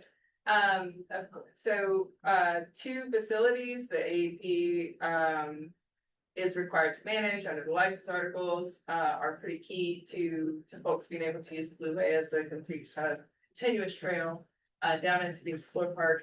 That is the takeout above the dam and then the put in below. So the recreation management plan that is required by the license articles, they're beginning that process. So that was kind of the big news out of the last month or so with this effort. I will, at this time, I'm the primary contact for AEP from our organization for review. So we are expecting, they have a year to finish that. They do have to give us at least 30 days, but our communication from AEP is that we will see it a lot sooner. So probably sometime in the next couple of months, we'll start to really get some communication from them. So that's all I have. Okay, Mary, thank you so much. Any questions? Okay, thank you so much. Very quickly, the Roanoke Valley Collective Response Advisory Committee elected our new executive team. So our former vice chair, Janine Underwood, will now step in as chair, and Dr. Cynthia Morrow will be her vice chair. And we're very grateful for their service to our work. Thank you. Well, thank you. That's great. Very good report. So did you have any other staff? I'm Chair on Mr. North's behalf. The legislative committee has met with Delegate McNamara last week. We had a very productive meeting. Mr. North, Mr. Holliday and I, we have a Zoom call scheduled with Delegate Einstein tomorrow. And we have a meeting scheduled with Delegate Rasul. We're still working on, and Senator Head. So we are still working on Delegate Austin, Senator Stanley, Delegate Davis, I've got those two. and Suter White. Oh, my gosh. Okay. So we're well on our way for the legislative outreach, and I believe everyone should have received the legislative priorities that Mr. North mentioned earlier, but I can send those out again if you would like to get another copy. Thank you. Okay, is there any other business that you all would like to bring before the commission? Mr. Holmes brought forward some work that the New River Valley Committee is making on the Valley project. You tell the. If you, yes, Mr. Dirk, so the New River Valley Regional Commission has picked up the Valley to Valley Trail study that VDOT had sort of left unfinished a couple of years ago. So you may see some public comment advertising out in the market in the next 30 days. They're considering and seeking input on a couple of the Montgomery County alignments to the Roanoke County border, and that do have some implications for the work that Roanoke County is doing with the West Roanoke County, West Roanoke River Greenway. So there's no decision making. This is getting public input on preferred alignments, but I think it has been about 3 years since, that plan has been active. And we'll let you know, we'll be looking for opportunities to engage the New River Valley Regional Commission. Either this body or the TPO when they have a substantive update about the progress of the Valley to Valley Trail. Thank you, Mr. Holmes. Thank you, Barbara. Yes, Lee. Yeah, just very briefly, I did get a chance to do this with the TPO, but the Greenway Commission and the Regional Commission have continued, their discussions regarding the Regional Commission becoming the fiscal agent and also hiring and employing our, Greenway coordinator. We have entered into a letter of intent. We are sharing that with the CAOs, this week, I believe. After that, the next step will be to work up a formal memorandum of understanding that will actually be the legal document governing that relationship. I believe Jeremy's going to be taking the lead on the initial draft of that. But things are moving forward. We hope to have that in place so that we can hire a Greenway coordinator and have that position filled by the first of the year. So. Thank you so much for bringing that to our attention. Thank you very much. Very good work. Very appreciative. Anybody else? Just to clarify the remaining meeting dates for this year, I think. So Mr. Lord said there was 2 meetings before dinner. I don't think we're meeting really except for dinner. I think he was talking about the executive. You look right here, like, Well, the next. Well, it doesn't say for November or December, so I was curious. The next regional commission meeting will be December 11th. We will have our annual dinner October 30th. So no meeting. So no business meeting in October and November of the regional. But technically, that is our annual meeting, which under our current bylaws is when the new officers are supposed to take office. Don't even bring that up to me. God. All right, so if there's nothing else to come before this commission, I'll entertain a motion to adjourn. Mr. Martin. Madam Chair, Yeah. I have to make a motion that we adjourn the meeting, and I want to thank both of you guys for all that you're doing for the commission. I know sometimes it's not easy, but just thank you. Thank you for so much. Second. Thank you, Lee. All those in favor, please say aye. Aye. Thank you all so much. Have a safe trip back home. Always. Bye. Okay.